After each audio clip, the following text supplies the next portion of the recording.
let's talk about St. John's. Guess what? You got homeless people in St. John's. Don't know if you noticed this, but it's true. I've met some of them. Mona knows a lot of them. Beverly probably knows even more. And so, and Aaron knows a lot of them too. So so we've got quite a few homeless folks. What we don't have a lot of in St. John's is we don't have a lot of services. We don't have a lot of opportunities for people to connect. What do we need in order to help homeless people? We need to build support networks, right? We need to have opportunities to connect to people. And there's been lots of ways and lots of things in St. John's that have tried to do that. Years ago, Red Seed Church had a huge ministry for the homeless. And it ended up getting too big, and the neighbors got together and they shut them down. Then a few years ago, Sam and some others got together and started handing out sandwiches, and then that ended up moving into this basement, and we had meals here once a week for folks, and most importantly, an opportunity to sit down and make connections with people. It was just 2 hours a week, but it was really helpful. It was really a good thing. Unfortunately, we lost a lot of our leadership, and we weren't able to keep it continued, so we had to shut it down. Night Watch had a mobile unit coming up to St. John's for a while, which provided a lot of resources, especially socks for people, but they found that there were too few people coming on the particular days that they were there, so they decided to go to Southeast instead. But there are some groups that got started, and they're continuing. First of all, Rivergate Church. Rivergate Church on Lombard and... About Fisk or so. Yeah, Fisk. I think it's Fisk. Right next to the butcher. Fisk? Next to the butcher. Next to the butcher, right. Yeah. Yeah. Or the meat market. So, Yeah, it would be Fisk because it's right next to the Western Meats. Meats, next to Western. next to Western Meats, yeah. So Rivergate Church, they've got a Thursday night kind of openness where people on the streets can come in, they can get food, they can get socks, they can connect to people, they can have good conversation. Now, they generally have enough people to do what they're doing. It's a great ministry. It's really thriving. And David tells me that now they've got this enormous clothes closet, which is really great. So that's going really good. But David and I also talked about it and said, that's 1 day a week. People can come over here, talk to him, and say, hey, it's Sunday. How can you help me? And David's like, well, there's something on Thursday. And that's kind of tough, you know? Also, there's Community of Hope. Do you guys know about Community of Hope? Awesome group. They take in single homeless moms, and provide them a place to stay, and provide them opportunities to find jobs, to find housing, have a whole program that people can go through and have success. After they get out of the program. They've helped a lot of people already. Is that the building next to Red Sea? Yes. Yeah. Is this church available to have homeless stay the night? Well, we're going to talk about that right now. So, Because it seems like it's big enough to. and actually every year there is there's an overnight shelter for the coldest nights of the year. And this church is one of the churches that opens up for that. And Aaron actually helps run, Aaron sitting right there helps run that. And they need volunteers this year to help run that, so that way people aren't in the cold when it's really freezing out there. And so that's really important. There's also another organization called Free Hot Soup. I mentioned them before. And Abby Schwab. Schwab, I think. Schwab. Okay. Anyway, she just contacted me and said, "Hey, I really want to get some. I want to get some free hot soup started in St. John's." And I said, well, it just so happens I'm going to be talking to a lot of people who want to do just that kind of thing. What they do is basically people at home, they'll cook meals and they'll go out on the street corner with a bunch of other people and they'll hand out food to folks on the street. It's a very basic ministry, but once again, it isn't just food. It provides a place to make contacts and to connect with people and help people to get services. But this is what I would recommend for St. John's, if it were possible, if we had enough people to be able to do that. And that is a day shelter network. This is what I would recommend, which is basically to take something like what Rivergate is doing right now and do it multiple times a week in different facilities. It provides some basic services, like for instance, Rivergate is providing food and clothes. And there can be other services that other groups in other places that provide for folks. For instance, there may be a facility that has showers available. There may be a facility that provides. Sorry, what else? What else do we do? What's that? Laundry. Laundry, there we go, laundry. Or even a place to do gardening. Different kinds of services to help folks on the street. But you need different places with different groups of people with different abilities and different skills and different resources to be able to provide those things. So rather than just Rivergate, one place being the only place for people to go, if there were places multiple times a week. Now this is what we have in Gresham. In Gresham, we have 4 churches. 4 churches, Mona? First Baptist, East Hill. East Hill, St. Henry's, and Red Barn. And we're mobile, no, not behind. Okay, Maybe Christian. well that's outreach, and that's something different. That's part of the, that's because, Right. You're yeah. right. Anyway, so we got 4 churches, and they're open 6 days a week to be able to provide a place to be inside, and it could be just a few hours, or it could be like 8 hours, depending on what the ability of the facility is. But if in St. John's we had maybe three churches or 3 community groups that were able to open up for even just a few hours for 3 or 4 times a week, then people would have a place to go during the week. Now, what would that mean? It mean that number one, they get different services at different places, even if the basic is food. It doesn't even have to be food. It could just be a place for people to go. Also, those folks who are inside and they're welcomed inside, they are welcomed where they may not be anywhere else. And so all the places, whether it be a neighborhood or a business, all the places where they aren't welcomed, they can come to a place where they are welcomed. And that reduces stress. And if you reduce folks' stress on the street, it means they sleep more, which means that they're able to function and able to help themselves. If we're able to provide day shelters or a place for people to go multiple times a week. Now, my day shelter, we're open 3 days a week. And for instance, there's one gentleman, older gentleman in his 60s. He works graveyard shift. He works every night, graveyard shift. He works there so that way he can provide for his children and his grandchildren a place to live. But he won't live there with them because he can't sleep with the grandchildren running around all the place. So what he does is every day, or every time he can, he comes to the day shelter to sleep during the day so that way he's able to work and provide for his children and grandchildren.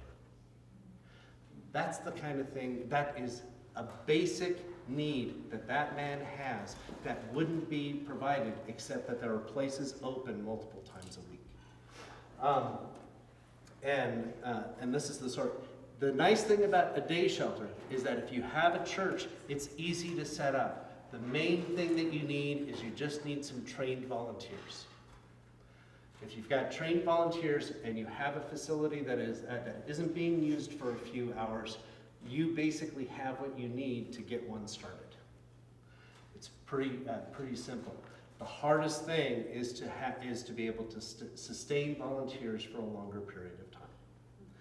If you can sustain volunteers for a longer period, as long as you've got volunteers and people who are ready to lead it, then you can keep it going, because it's pretty simple. You let people in, you talk to them, you be nice to them. You know, talk to them about what they need, and maybe sometimes if you're able to, you meet those needs. It's not complicated. It creates a place where they can meet with other services. For instance, Join, we talked about that. They provide housing for people who are on the street, but they actually have to find people on the street. Nobody can go to Join and say, "Hi, I'd like housing." It doesn't work that way. Join has to come out and find you. But if there's a day shelter, they can meet you at a day shelter. They know that a homeless person is going to be using the facility at a particular time, and they'll come out and meet them. And that has helped a lot of people. That's helped a lot of people. Just having a day shelter has helped a lot of people get off the street. It's just that one link in that chain, that one little bit of the support network that is necessary. Also, a day shelter provides a center for housed people and homeless people to meet and get to know each other and provide help for each other. A day shelter is a great place. I've seen some people who are housed come to a day shelter and then they meet a homeless person and they never come to the day shelter again. But they have a relationship with that homeless person, and in time they end up giving that homeless person a job, or they end up providing some other resources for the homeless person. This has happened again and again and again. I've seen this happen because somebody has provided a place for them to meet. And also, you can talk to individual homeless people, find out what the needs are on the street, or you can actually host a meeting. We've done this a lot. We did this in St. John's. We've done this in Gresham, where we basically have a group of 20 homeless folks and just say, okay, what is it that you need locally? What do you actually need? And we write it down, and then we're able to share it with other people who want to help with the resources. And suddenly, these things are being met. Once again, because there's a place for folks to meet. Am I pushing the day shelters? Yes, I'm pushing the day shelters. I think that they're really important. I think that they're especially important in a place like St. John's that doesn't have very many resources. This is a simple step, and it's something that is really kind of basic, because the most important thing is not providing food, it's providing an opportunity for connection. That's the most important thing. Okay, we're just about done. One last thing to say. Okay, if any of you would like to help Community of Hope, you can find them. You can find their website. Their website is communityofhopepdx.org. Communityofhopepdx.org. They are always looking for volunteers. They're always looking for resources. They're looking for bedding. Sometimes they're looking for people to help them do construction. So if helping single moms who were on the street, but these guys are helping them get off the street, if you say, wow, I really want to help those folks, please contact them, because it's a great organization, and I encourage people to get involved. If you think, hey, you know what? I would love once a week to just help serve some soup or some food to people, please contact Free Hot Soup. Free Hot Soup wants to be in St. John's. All they need is a couple people in St. John's who say, hey, we want to help. That's all they need. Free Hot Soup is a Facebook-generated organization. It lives on Facebook. And so if you get on Facebook and you look up Free Hot Soup, just ask to join the group. And then ask for Abby Schwab. Okay, it's Abby, A-B-B-Y, and then Schwab, S-C-H-W-A-L-B. Okay, ask to contact her, and she will get you involved. She's a great organizer. Okay. Also, I want to just point out Aaron over here. Raise your hand, Aaron. Aaron runs the St. John's Emergency Warming Shelter. This is third year that we're doing, fourth year. Has it been that long? Okay, fourth year that that they've been doing it. Once again, they're open every night. So Aaron is right there. Yeah. Oh, it's not every night. We're open. Not- Sorry, not every night. They are open on the coldest nights of the year in order to provide a safe place for people to be, so that way they don't die of hypothermia or frostbite. Okay, so Aaron is right there. You can contact him, or if you're too afraid to talk to him face to face because he's a scary guy, you can contact him at his email, which is Aaron, Aaron, Vanreen, Vanreen, @gmail.com. R-H-E-E-N. I know it's there. Oh my goodness. What is it? R-H-E-E-N. It's VANRHEEN @gmail.com.